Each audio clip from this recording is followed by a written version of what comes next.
Bien, bonsoir à toutes et à tous. On va faire l'appel avant d'ouvrir cette séance du Conseil municipal du 29 septembre. Donc moi-même présent, Arnaud Padelou. Présent. Jessica Drouet. Présente. Thomas Alberstadt. Présent. Fatima Elouari. Présente. Sébastien Martin. Présent. Zora Imad. Présente. Marie-Noël Archambault. Présente. Blanche Gall, je pense qu'elles sont en retard. Jacques Varlet a donné pouvoir à Lornold. Isabelle Anquetin. Corinne Ringeval. Isabelle Bento a donné pouvoir à Arnaud Padelou. Vincent Planche, pour l'instant absent. Adam Bakraklik. Frédéric Bacqueville. Guillaume Chabrier. Emmanuel Avril. Joseph Dame a prévenu, il aura 10 à 15 minutes de retard. Dina Varejao. Jeanne Moutot a donné pouvoir à Thomas Alberstadt. Gisèle Papa. Fabien Dubiazi m'a donné pouvoir. Lornold. Adichan Lassane. Nelly Go a donné pouvoir à Lassane Adichan et Pierre-Yves Pinchot a donné pouvoir à Adam Bakraklik. Comme d'habitude, je vous fais passer la feuille de présence pour la signer, s'il vous plaît. Donc, nous avons le quorum, j'ouvre cette séance du Conseil municipal du 29 septembre. Il nous faut un secrétaire de séance, comme à chaque fois, je propose le Benjamin. Thomas Alberstadt, l'acceptes-tu? Oui. Merci Thomas.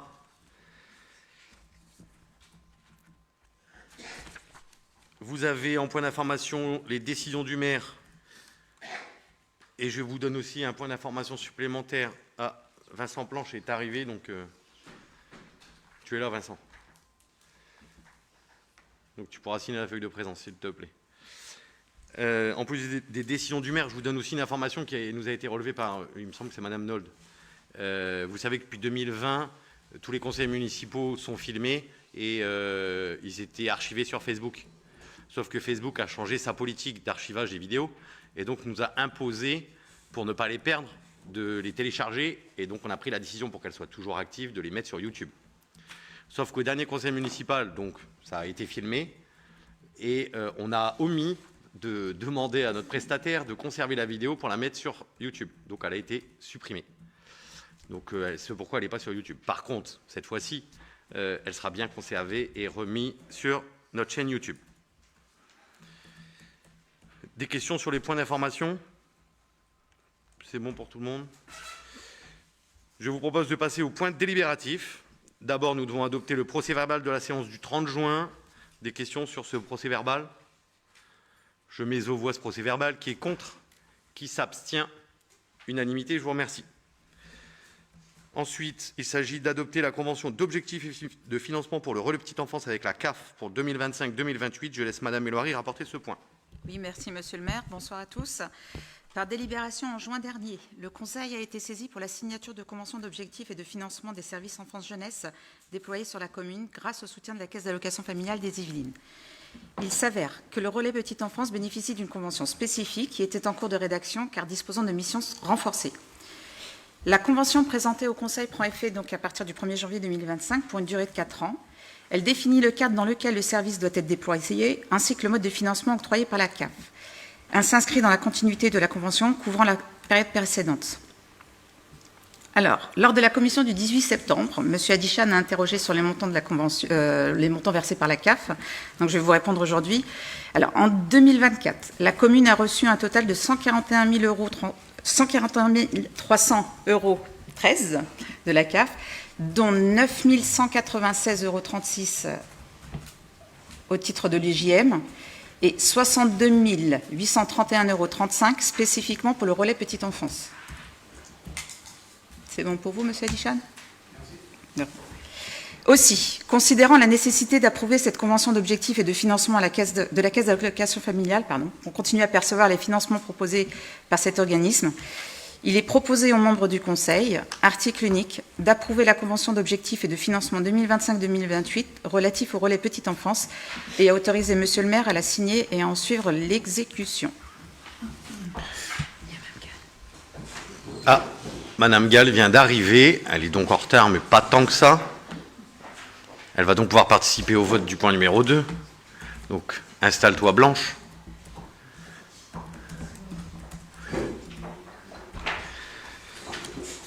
En tout cas, merci Madame Elouari d'avoir rapporté ce point avec les précisions que vous avez apportées. Et puis merci bien évidemment aux services qui à la fois nous permettent de remplir ces objectifs qu'on se fixe avec la CAF, et donc de pouvoir aussi de participer au financement de notre lait petite enfance. Des questions? Je mets aux voix. Blanche, c'est bon pour voter? Qui est contre? Qui s'abstient? Vote à l'unanimité pour ce point 2. Je vous remercie. Point numéro 3, il s'agit de la Convention territoriale globale 2025-2028. Madame Éloiry, je vous laisse la parole. Oui, merci. Est-ce que vous avez tous bien reçu les annexes modifiées suite à la demande de la CAF? Parfait. Alors, pour résumer la note de synthèse, donc une convention territoriale globale CTG, c'est un partenariat dans notre commune. C'est un partenariat entre notre commune et la CAF des Yvelines. Elle vise à mieux répondre aux besoins des familles de Mézières-sur-Seine en améliorant les services comme l'accueil des enfants, le soutien aux parents, l'accès aux loisirs, au logement et aux droits sociaux. Cette convention est un outil stratégique qui permet d'adapter et de renforcer les services aux familles de notre commune. Elle s'appuie sur un diagnostic partagé des besoins du territoire et définit un plan d'action concret adapté à notre population. L'objectif est clair, donc c'est d'accompagner les familles dans leur quotidien en facilitant l'accueil des enfants, le soutien à la parentalité, l'accès aux loisirs, au logement et aux droits sociaux. La CTG renforce aussi la coopération entre les acteurs locaux, services municipaux, associations, écoles, CAF, pour rendre nos interventions plus cohérentes et plus efficaces. En signant cette convention, nous réaffirmons notre volonté à poursuivre et amplifier notre engagement en faveur des habitants et notamment les plus fragiles. Considérant l'intérêt pour la commune de poursuivre sa collaboration avec la Caisse d'allocation familiale des Yvelines, il est proposé aux membres du Conseil, article unique, d'adopter la Convention territoriale globale 2025-2028 avec la Caisse d'allocation familiale des Yvelines. Très bien. Merci Madame Éloiry. Des questions sur cette convention? Je mets aux voix. Qui est contre? Qui s'abstient? Unanimité, je vous remercie. Point numéro 4. Il s'agit d'approuver le compte-rendu annuel et financier 2024 pour la ZAC des Fontaines, donc avec Citalios, comme on fait chaque année. Et je laisse la parole à Mme Drouet. Merci Monsieur le maire. Bonsoir tout le monde. Donc, en effet, conformément au traité de concession d'aménagement qui a été signé le 23 février 2017 et à l'article L300-5 du Code de l'urbanisme, comme vous le savez, Citalios nous remet annuellement un compte-rendu financier de l'opération qui comprend en annexe le bilan prévisionnel actualisé avec les activités, objet de la concession, qui fait apparaître d'une part l'état des réalisations en recettes et dépenses, et d'autre part l'estimation des recettes et dépenses à réaliser, le plan de trésorerie actualisé et un tableau des acquisitions et des cessions immobilières. Le Code de l'urbanisme précise que dans les 3 mois à compter de la réception du rapport annuel et financier, le Conseil municipal doit l'approuver par un vote. Le compte-rendu de l'année 2024 est présenté et débattu en séance. Il est exceptionnellement rédigé jusqu'au 23 juin 2025 dans le cadre de l'avenant numéro 2 proposé en point suivant. Considérant la nécessité d'approuver le compte-rendu annuel et financier 2024 conformément à l'article L300-5 du Code de l'urbanisme et au traité de concession d'aménagement, il est proposé ce soir aux membres du Conseil d'approuver ce compte-rendu relatif à la ZAC des Fontaines. Et vous avez reçu la pièce jointe numéro 4. Très bien, merci Madame Drouet. Des questions sur ce compte-rendu financier? Oui, Madame Nolde. Ce compte-rendu-là est bien celui de Citalios. Parce qu'il y a les deux indications, Citalios et Mézières-sur-Seine. Est-ce que c'est bien que le compte-rendu que Citalios rédige? Oui. D'accord. Et tout, c'était ma seule question. Ok. Je n'ai pas compris la question, mais d'accord. Enfin, j'ai compris, j'ai répondu oui, mais... Ok.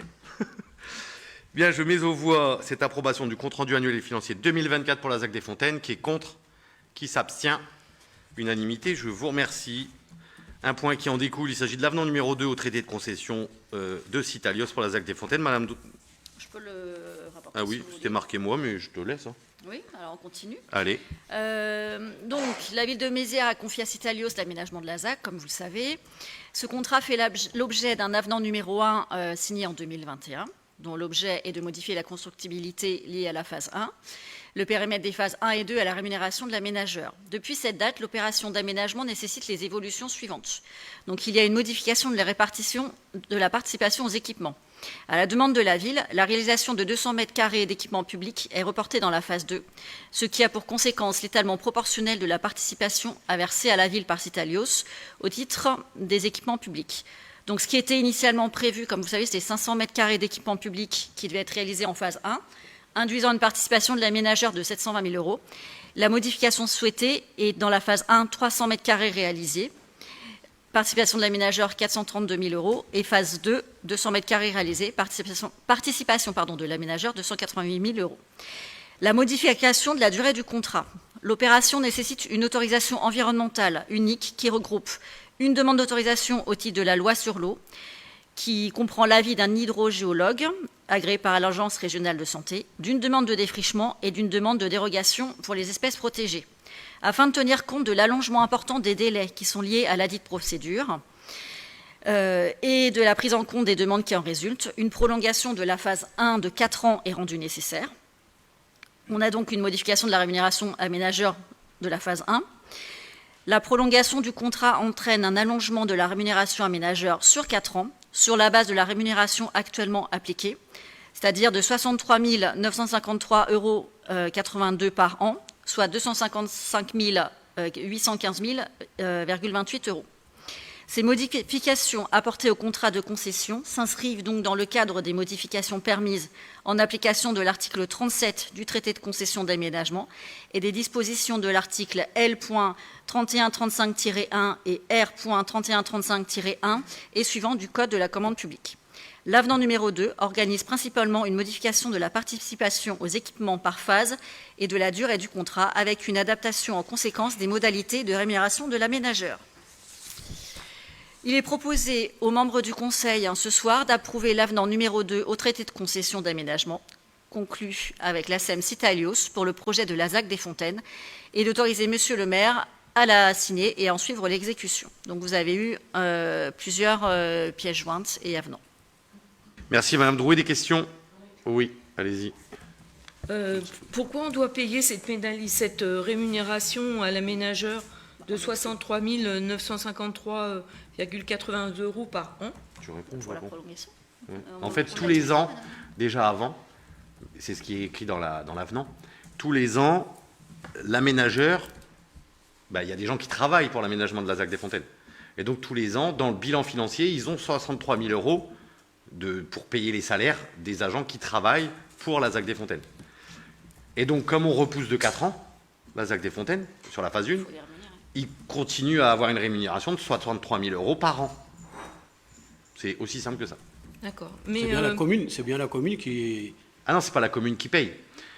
Voilà, le traité de concession, en fait, il y a un bilan financier qu'on a voté juste avant, mais oui, tous les ans, il est voté, et à la fin de l'opération, il y aura un bilan final, avec un résultat ou pas.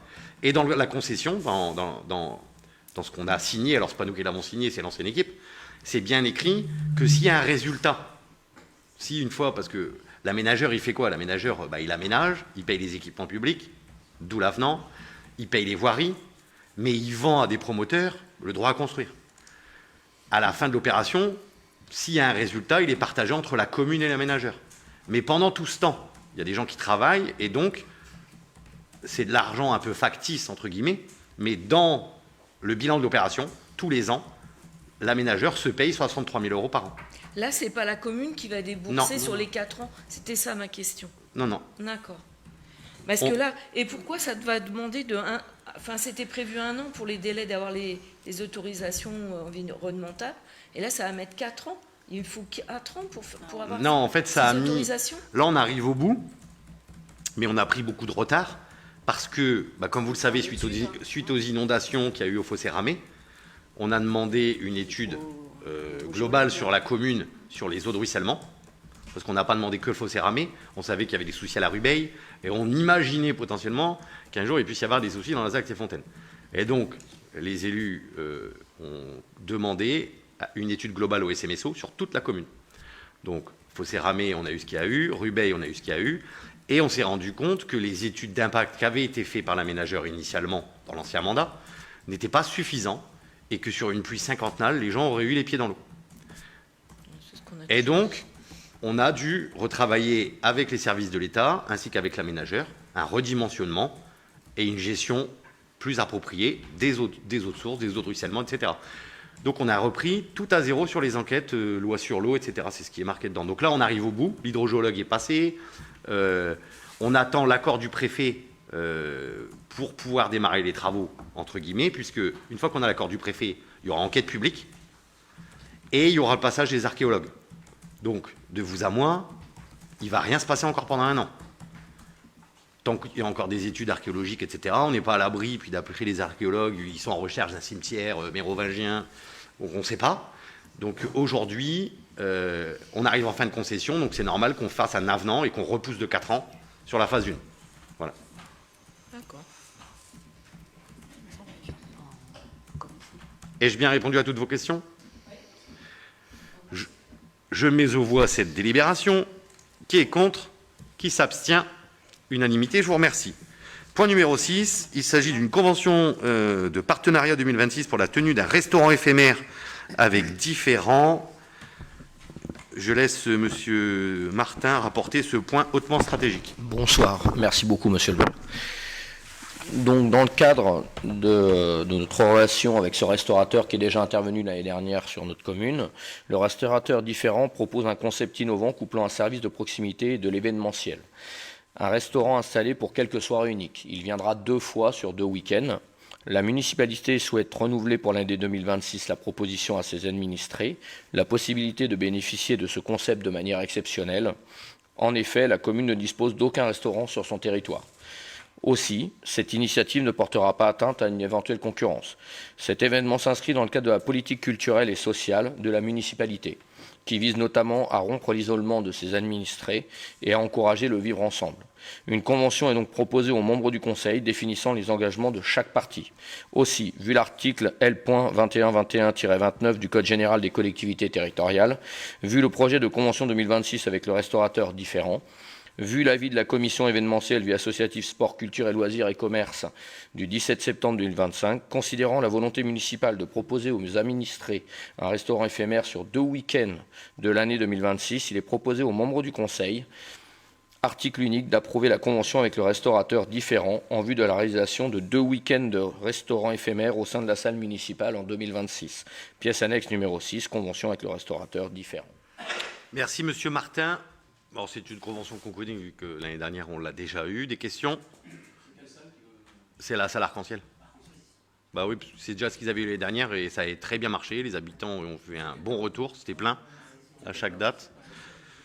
Donc voilà, on renouvelle l'expérience et que les habitants en ont besoin. Je mets aux voix cette délibération. Qui est contre ? Qui s'abstient ? Unanimité, je vous remercie. Ensuite, une délibération qui m'est chère, l'adoption du règlement du plan de ravalement de façade 2026-2029, campagne de subvention incitative. Madame Drouet, je vous laisse la parole. Merci, Monsieur le maire. En effet, on en avait déjà parlé, puisque dans la continuité de la délibération du 30 juin dernier et après une réflexion sur les modalités de financement d'une campagne de subvention incitative pour le ravalement des façades, il est présenté aux membres du Conseil un projet de règlement de subvention. Ce règlement, qui définit le périmètre de l'opération, les critères d'éligibilité à la subvention, son montant et ses modalités d'obtention. Il convient d'ajouter à ce règlement le principe d'un plafond de subvention versé par année par l'inscription d'une enveloppe annuelle lors du vote du budget. Il est proposé aux membres du Conseil, article 1er, d'adopter le périmètre d'action pour le ravalement des façades, article 2, d'adopter le règlement de subvention du plan de ravalement 2026-2029, et article 3, de dire que le montant de l'enveloppe annuelle de subvention sera déterminé à chaque exercice correspondant lors du vote du budget primitif. Donc vous avez reçu en pièce jointe le règlement de la subvention ainsi que le plan du périmètre. Merci Madame Drouet. Des questions sur cette délibération ? Oui. Je me demandais pourquoi juste la rue nationale. En fait, bon, alors, il n'y a pas que la rue nationale, je crois qu'il y a la rue Henri Bretonnet aussi. En fait, on a pour... mon micro est bien branché. Pour démarrer ce dispositif, il faut bien démarrer par quelque chose. Et c'était le point qu'on vous avait soumis le 30 juin. On a opté pour déjà le centre-bourg, où il y a les commerces, où il y a le plus de passages, etc. Ça laisse déjà... Et puis parce que aussi, dans le cadre de l'OPARU, vous savez qu'on a eu un financement dans le cadre de Petites Villes de demain et financé par GPSO d'une étude globale sur, on va dire, les ravalements les plus tristes avec les passoires thermiques, etc. Donc il y a une grosse étude qui a été faite par un cabinet spécialisé. Et au-delà des commerces et de cette zone commerciale, c'est aussi là où on a le plus de densité et le plus de façades à restaurer. Et donc on s'est dit, ça pourrait être bien pour lancer le dispositif. Là où on a du front bâti, où on a de la mitoyenneté, où on a des façades assez tristes sur l'espace public, ça nous permet de démarrer par là. Voilà. Donc si je comprends bien, ça va être étalé sur tous Mézières. Ça veut dire que ça ne va pas rester... Après, libre. Aujourd'hui, on teste le dispositif. Ouais, non, mais ça sera je dis libre. bien si ça marche. Voilà, si ça marche. Si ça marche, ça sera étalé sur tous Mézières. Parce que Bah. moi, je trouverais qu'il y a une discrimination quand même si ça reste juste dans certaines rues, quoi. Après, vous avez vu aussi les conditions. Si vous avez lu un peu le règlement, c'est qu'il faut, il faut que la façade soit sur l'espace public. Donc ça veut dire qu'il y a quand même, vous prenez par exemple le quartier des Palués, il n'y a que des maisons qui sont en retrait. Il n'y a personne sur l'espace public vu qu'il n'y a que des murets. Vous voyez, le bois Coffard, c'est pareil. Enfin, il y a deux faits dans le règlement, parce qu'on ne peut pas financer quelque chose qui est sur une parcelle privée. Nous, on aide financièrement, on va dire, on cofinance quelque chose pour embellir la commune parce que ça a un intérêt sur l'espace public. On sort de là, vous avez vu, les façades qui sont côté jardin, les clôtures en mitoyenneté. C'est vraiment ce qui est vu de l'espace public. C'est pour accompagner, aider les habitants qui ont des façades sur l'espace public. Et la plupart du temps, il faut se le dire aussi, c'est des façades parfois très anciennes, avec des portes cochères, avec un enduit plâtre chaud qui est plus cher à restaurer que... Enfin, vous voyez. Donc aujourd'hui, on a opté pour cette solution. Il fallait bien démarrer par quelque chose. Après, libre à chacun et à chaque année de dire quel montant on alloue au budget pour restaurer. Vous avez vu qu'on plafonne à 10 000 € par foyer et donc par chantier, qui va en complément des aides de l'ANA, etc. Libre à chacun de déposer, mais ça sera bien aux élus, dans le cadre de l'élaboration du budget et des budgets qui vont sur les années qu'on propose, de dire, ben, nous, cette année, on octroie 80 000 € pour les façades, ou 100 000, ou 200 000. Enfin, ça sera libre à chacun d'aller chercher l'argent et de donner l'enveloppe qu'il aura envie de donner. Ai-je bien répondu à votre question? Merci. Je crois même que j'ai été au-delà. Moi, ce qui me surprend, c'est que on limite les toitures à des tuiles et petites tuiles, alors que dans la rue nationale, il y a beaucoup de toitures qui sont en tuiles mécaniques. Alors justement, on a réfléchi aussi à ça, c'est que aujourd'hui, on va surtout aider sur des choses que l'État n'aide pas déjà, via l'ANA et compagnie, et sur des choses très chères, typiquement le zinc, l'ardoise, la tuile, la petite tuile, la toute petite tuile, voilà, la grosse tuile mécanique, entre guillemets. Si vous l'isolez, vous avez déjà beaucoup d'aide. On a essayé d'être un peu intelligent et pragmatique sur le sujet. C'est peut-être pas bon en totalité. Peut-être qu'au vu des dossiers qui vont arriver, on passera un avenant au règlement, etc. On s'est fait aider aussi, on n'a pas tout fait tout seul avec GPSO. Donc on verra. On a aussi regardé ce qui se passait dans les autres communes qui ont mis ce dispositif en place. Parce qu'on est proche de l'église. Enfin, il y a aussi plein de choses qui rentrent en ligne de compte. On a essayé de faire la chose, de faire au mieux. Voilà. Non, mais bon, la plupart des maisons sont en tuiles mécaniques, c'est pour ça que ça m'a fait réagir. Donc, voilà. Ça élimine déjà beaucoup de gens. En plus, le budget que vous allez allouer à ça n'est pas énorme. Donc, ça pourra représenter que 6 personnes par an, pour l'instant, d'après le budget que vous allez... 6 foyers. 6 foyers, oui. 6 foyers. Parler des tuiles, mais après, ils peuvent rénover autre chose. Ça peut être les façades. Oui, mais bon, ça limite déjà. Donc, si vous avez beaucoup de demandes, comment vous allez déterminer ceux qui ont droit ou ceux qui n'ont pas droit? Donc, dans le règlement, tout est écrit, c'est au dossier complet, etc. Avec il y a pas mal d'exigences. C'est pas parce que vous déposez le dossier, il y a tout un protocole. Et puis encore une fois, il faut regarder, parce que c'est vrai qu'on peut s'imaginer un chantier à 1 million d'euros, mais on n'est pas dans ces sujets-là. On est dans le sujet que monsieur et madame tout le monde ou la copropriété délabrée de telle adresse se dit, j'ai mon ravalement, il fait 100 mètres carrés. Un ravalement comme ça, c'est à peu près 100 € du mètre carré. J'en ai pour 10 000 €. Vous avez vu, la mairie peut aider jusqu'à 10 000 €. Alors il y a un pourcentage, ça doit être 40%, je crois. Donc ça veut dire qu'on financera 40% du besoin de la façade. Enfin, c'est quand même... On peut toujours dire que c'est pas assez. Mais il faut qu'il y ait un reste à charge aussi pour les habitants. Enfin, ça reste des travaux privés. Ils ont des aides de l'ANA, notamment s'ils font de l'isolation. Et en plus, nous, on peut aller jusqu'à 40% du montant des travaux. Je trouve que c'est déjà pas mal. On souhaitait le faire. Enfin voilà, encore une fois, on peut toujours faire plus, mais on le verra dans le cadre de l'élaboration du budget. Les communes ont quand même des budgets très contraints. Et je peux vous dire qu'au vu de l'état des façades, si on en fait 6 par an pendant 6 ans, la rue nationale déjà va changer de visage. Parce qu'il n'y en a pas tant que ça à faire. Mais il y a pas mal de personnes aussi qui sont là depuis longtemps, qui n'ont pas forcément les revenus de nouveaux arrivants, qui ont des revenus plus... Et donc c'est aussi à nous de les accompagner. On ne peut pas juste se plaindre en disant que les façades ne sont pas belles, ça serait bien qu'on les refasse, etc. C'est une politique d'aide aux habitants. Et vous l'avez vu, c'est vraiment incitatif. Vous avez souvent décrié que l'OPARU, etc., ça allait être obligé les habitants. On n'est pas du tout dans ce truc-là. On n'oblige personne. La mairie n'est pas dans une obligation de faire ça. Voilà. Chacun a sa maison, chacun a son ravalement. Donc c'est plutôt très positif, à mon sens. Après, voilà. Très bien, je mets aux voix cette délibération numéro 7. Et je préviens que du coup, pour le compte-rendu, Monsieur Da est arrivé, donc il prend part au vote à ce point numéro 7. Qui est contre? Qui s'abstient? Unanimité, je vous remercie. 4. Ah, pardon. Non, 3. 4. 4. Varlet, moi, Lassane. Ok, 4. C'est 4. Ok. C'est bon? Donc 4 abstentions, vote à l'unanimité, je vous remercie. Ensuite, il y a le point numéro 8, je laisse la parole à M. Padelou. Il s'agit de l'adhésion à la procédure de renégociation du contrat groupe d'assurance statutaire 2027-2030 du CIG.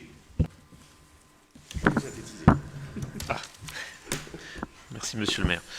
L'article 26 de la loi du 26 janvier 84 autorise les centres de gestion à souscrire pour le compte des collectivités qu'ils souhaitent un contrat d'assurance statutaire couvrant les risques financiers liés à l'absentéisme de leurs agents dans le cadre de leurs obligations législatives et réglementaires. En 92, le conseil d'administration a pris la décision de créer un contrat groupe et de le soumettre périodiquement à une mise en concurrence conformément à la réglementation relative à la commande publique. Ce contrat présente l'intérêt d'une mutualisation des risques et garantit aux prestataires d'assurance un portefeuille pertinent. L'échéance du 10e contrat groupe est fixée au 31 décembre 2026. L'actuel contrat compte à ce jour 639 collectivités adhérentes, soit plus de 44 000 agents, et plus de CNRACL et plus de 2000 agents IRCANTEC couverts. En plus de garantir une procédure juridiquement sécurisée, donner mandat au CIG permet à la collectivité d'accéder à une solution assurantielle clé en main et pérenne. En effet, l'expérience dans la passation des marchés publics et l'expertise du CIG dans le pilotage financier étroit des derniers contrats groupes ont permis de conserver les taux de cotisation sur la durée du marché. Aucune collectivité membre du contrat groupe n'a vu au cours des 8 dernières années son taux de cotisation augmenter pour cause de sinistralité dégradée. Cette absence de révision technique des taux a été possible grâce au jeu de la mutualisation et au lissage du risque sur l'ensemble des collectivités adhérentes. Enfin, à l'appui de la prestation assurantielle, le CIG veille à ce que le prestataire propose en complément de la garantie des services associés permettant aux collectivités de piloter et de maîtriser l'absentéisme. La commune soumise à l'obligation de mise en concurrence de ses contrats d'assurance peut se rallier à la mise en concurrence effectuée par le CIG. La mission alors confiée au CIG doit être officialisée par une délibération permettant à la collectivité d'éviter de conduire sa propre consultation d'assurance. Je vous passe la présentation de la procédure. Aussi, considérant la nécessité de passer un contrat d'assurance statutaire et considérant que la passation de ce contrat doit être soumise au Code de la commande publique, il est proposé aux membres du Conseil, article 1, de décider de se joindre à la procédure de renégociation du contrat groupe d'assurance que le Centre interdépartemental de gestion va engager début 2026, conformément à l'article 26 de la loi 84-53 du 26 janvier 1984. Article 2, de prendre acte que les taux de cotisation lui seront soumis préalablement afin qu'il puisse prendre ou non la décision d'adhérer au contrat groupe d'assurance souscrit par le CIG à compter du 1er janvier 2027. Merci Monsieur Padelou, vous l'avez compris, c'est comme pour beaucoup, on délègue au CIG le marché, et comme vous l'avez vu, entendu aussi, si à l'issue de la consultation, donc là on adhère juste à faire partie de la consultation, mais si à l'issue de la consultation, le contrat renégocié ne nous convient pas, on n'est pas obligé d'adhérer et de prendre la prestation, on pourra lancer un marché nous-mêmes. Mais il y a peu de chances que, je vous le dis, souvent le CIG sont quand même compétitifs vu qu'ils représentent toutes les communes de la Grande Couronne. Des questions? Non, vous avez répondu à ma question. Ah, avec les précisions. Voilà. Merci. Je mets aux voix qui est contre, qui s'abstient. Unanimité, je vous remercie. Le point suivant, il s'agit d'accepter des dons de parcelles E85 et E266. Madame Drouet, je vous laisse le point. Oui, merci Monsieur le maire. Donc en effet, le SMSO, qui est compétent par délégation de la communauté urbaine en matière d'eau de ruissellement, a entrepris des travaux nécessaires à la sécurisation des habitants qui résident en aval du rue de la Rubeille. Or, lors de la phase préparatoire de ces travaux, il s'est avéré que la parcelle E266, qui mesure 98 mètres carrés, située en zone naturelle équipement, se trouve complètement enclavée et sans aucune utilité pour ses propriétaires. Donc ces derniers se sont proposés pour en faire don à la commune. Ils ont également souhaité faire don d'une seconde parcelle, qui est numérotée E85, d'une superficie de 292 mètres carrés, située dans le bas de Mézières. Cette parcelle est également en naturel équipement. Compte tenu que cette cession s'effectue sous forme de don, il convient que le conseil municipal acte d'une part de son acceptation et d'autre part prenne à sa charge bien sûr les frais notariés et d'inscription auprès du cadastre de ce don. Considérant que lesdits dons ne sont pas grévés de conditions mais sont grévés de la charge de leur enregistrement, il est proposé aux membres du conseil d'accepter le don de la parcelle E85 d'une superficie de 292 mètres carrés, de la parcelle cadastrée E266 d'une superficie de 98 mètres carrés, et enfin d'acter de la prise en charge financière de tous les frais liés à l'enregistrement de l'acceptation de ces dons. Très bien, merci. Madame Drouet, des questions? Oui, monsieur Adichan. Ça va, pourquoi ils n'ont pas fait directement le don avec ces maisons? Je sais pas.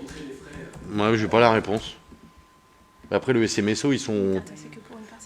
Ouais, SMSO, ils seraient peut-être intéressés, ils auraient peut-être été intéressés par la parcelle du haut, mais encore une fois, SMSO, ils vont être intéressés sur des parcelles, un peu comme à l'image du bas de la Rubeille, où il y aura un bassin, même si c'est pas un bassin, parce que je n'aime pas dire ça, parce que les gens vont penser y avoir un bassin comme au bord de l'autoroute, mais en tout cas, eux, ils sont intéressés par ça parce qu'ils vont devoir le curer, ils vont devoir l'entretenir.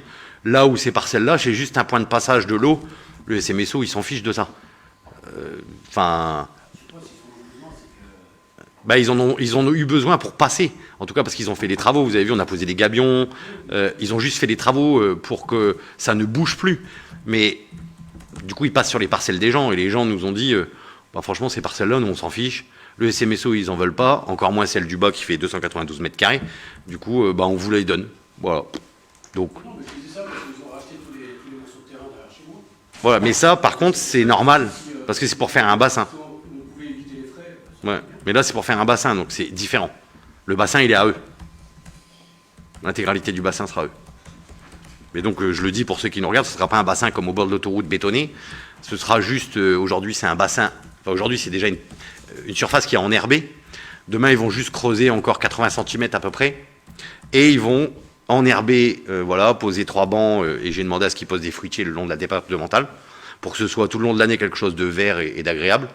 Mais par contre, 2-3 fois dans l'année, quand il y aura des grosses pluies, et encore que avec ce qu'on a mis sous voirie nationale, c'est pas dit que ça monte en charge, mais si jamais ça doit monter en charge, le bassin pourra monter avec de l'eau, mais il y a un début de fuite, donc qui en 48 heures fera que le bassin, ça part à la Seine. Voilà, c'est juste un bassin tampon. Donc oui, là pour le coup, ils aiment bien être propriétaires de ce genre de surface. Merci Madame Drouet, je mets donc aux voix ce point numéro 9. Qui est contre? Qui s'abstient? Vote à l'unanimité, je vous remercie. Point numéro 10, admission en nos valeurs, ça c'est pour moi. Alors, chers collègues, par courrier en date du 25 mars, le trésorier de la DGFiP sollicite l'admission en nos valeurs de créances irrécouvrables. Comme tous les ans, la liste de ces créances est jointe en annexe. Ces créances portent exclusivement sur le service de cantine périscolaire et concernent des dettes de plus de 5 ans, pour lesquelles toutes les démarches de recouvrement ont été entreprises sans succès. Pour rappel, l'inscription en nos valeurs est une opération comptable qui n'emporte pas extinction de la créance. Celle-ci pourra donc toujours être recouvrée si le débiteur est retrouvé par le Trésor public. Le total des créances à prendre en compte est de 1 301,05 €. Il s'agit donc d'une dépense à intégrer au budget de la commune, que vous verrez apparaître sur la décision modificative ensuite. Il vous est donc proposé, chers collègues, d'approuver l'admission en nos valeurs pour un montant total de 1 301,05 €, correspondant à la liste des produits irrecouvrables en annexe dressée par le comptable public, et de dire que ces créances seront inscrites au compte budgétaire 6541, créances admises en nos valeurs. Des questions? Bon, ça, on l'a tous les ans. Comment? J'ai pas compris. Oui. Ah, je l'ai pas, c'était en annexe. Je l'ai pas, vous deviez l'avoir, mais je sais pas combien il y a de personnes. Ouais, je crois que c'est 2-3, mais franchement, vous l'avez en annexe, je ne l'ai plus en tête. Donc souvent, c'est des personnes qui n'ont pas payé, ils ont déménagé, on ne les retrouve pas, ou ils ont un minimum, où on ne peut pas ponctionner sur leur, soit la CAF, soit... Donc du coup, il y a 5 ans, le comptable nous dit, bon, il faut effacer la dette. Bon, voilà, on efface la dette. Mais c'est comme ça tous les ans. Je crois que l'année dernière, on avait eu 3000, je crois. Mais encore, hein, on a la chance, si vous regardez les autres communes, nous, on n'a pas beaucoup d'impayés. 1300 € sur une année...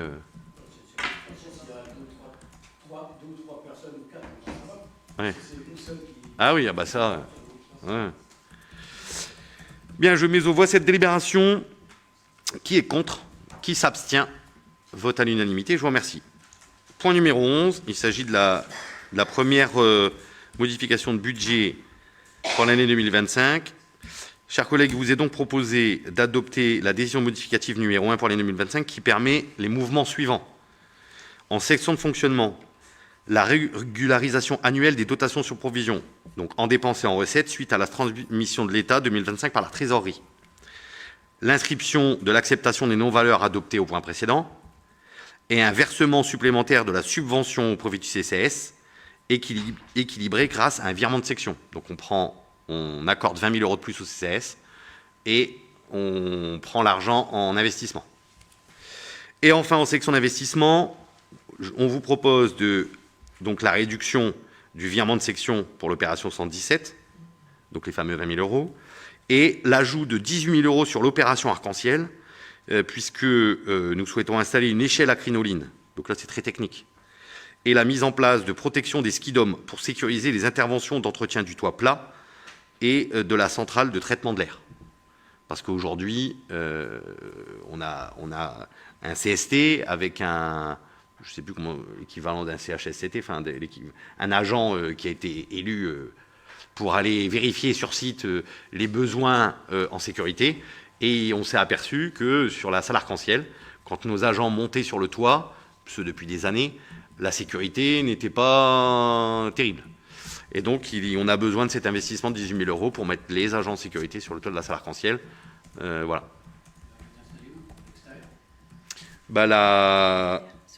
Sur l'arrière, oui. L'échelle en crinoline, c'est sur l'arrière. Et la protection des skidomes pour éviter qu'il y ait un agent qui passe à travers un skidome. Vous avez gardé quand même l'entrée oui. par l'intérieur, là. Oui. Mais nos agents n'ont pas le droit d'y passer. Ça peut être un accès pompier, ils sont habilités. Et encore que les pompiers vont passer à la grande échelle, ils vont pas... Mais bon, on le garde, on ne va pas le boucher. En tout cas, on a interdit aux agents de passer par là. Okay. Par contre, je peux vous poser une question. Oui. Les 38 000 que vous enlevez dans les investissements, c'est autres bâtiments publics. C'est sur quel budget de quel bâtiment public vous allez retirer les 38 000? En fait, c'est en investissement. On avait prévu 76 478 dans Il y avait autres pas une bâtiments. répartition, non, on avait mis spéciale ça dans autres bâtiments. S'il y avait des besoins en investissement sur les autres bâtiments. Et donc là, avec ce besoin, on enlève sur cette section d'investissement 38 000. D'accord. Enfin, on ne sait pas. Enfin, Très bien, je mets aux voix cette délibération. Qui est contre? Qui s'abstient? Unanimité, je vous remercie. Point numéro 12, une convention, cette fois avec l'amicale du personnel pour la soirée 2025 dans le cadre de la lutte contre le cancer du sein. Monsieur Martin, je vous laisse la parole. Merci beaucoup, monsieur le maire. Depuis son engagement dans la lutte contre le cancer du sein, la municipalité a fait porter l'organisation des événements pour Octobre Rose par l'association Les Souliers Roses. Or, pour l'année 2025, cette association a exprimé sa difficulté de mener à bien les événements programmés sur la commune. L'amicale du personnel s'est proposée pour prendre en charge la traditionnelle ping party dans des conditions similaires à ce qui s'est pratiqué les années précédentes. Aussi, il est proposé d'adopter une convention avec l'amicale du personnel pour la tenue de cet événement festif à vocation de collecte de fonds au profit de la lutte contre le cancer. Vu l'article L.2121-29 du Code général des collectivités territoriales, vu le projet de convention avec l'amicale du personnel, vu l'avis de la commission événementielle, vie associative, sport, culture, loisirs et commerce du 17 septembre 2025, considérant le souhait de la municipalité de soutenir la lutte contre le cancer et d'œuvrer notamment contre le cancer du sein. Considérant que l'organisation de la Pink Party répond à cet objectif, il est proposé aux membres du Conseil, article unique, d'approuver la convention avec l'amicale du personnel de Mézières-sur-Seine pour l'organisation de la soirée caritative, dite Pink Party, à l'occasion d'Octobre Rose 2025, et d'autoriser Monsieur le maire à la signer. Pièce annexe numéro 10, convention avec l'amicale. Monsieur Martin, merci. Des questions sur cette convention? Non. Je mets aux voix. Qui est contre? Qui s'abstient? Unanimité. Dernier point de ce conseil municipal, le point 13. Convention avec l'Association des Portugais de Môle pour l'organisation d'une soirée caritative au profit du CCAS de Mézières-sur-Seine. Monsieur Martin, je vous laisse la parole.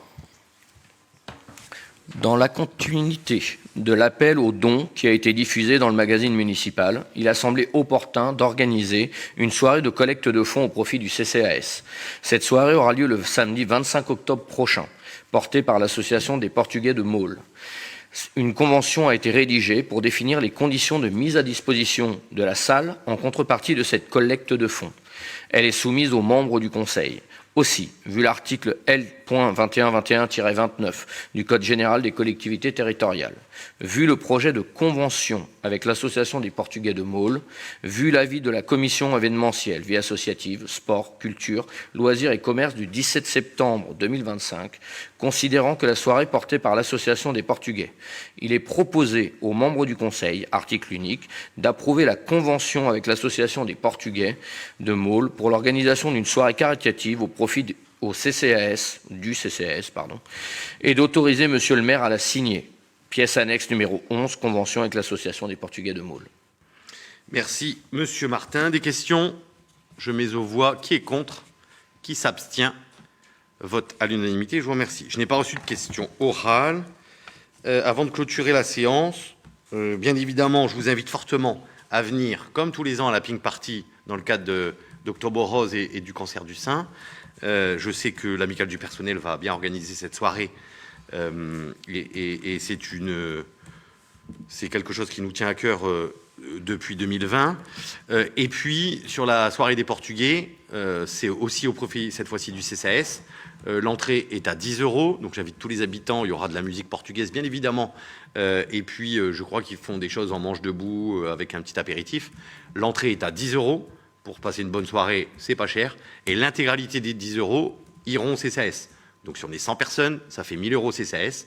Et vous savez tout ce que le CCAS rend comme service à la collectivité pour passer une bonne soirée. Je trouve que c'est une bonne cause. Donc je vous y invite.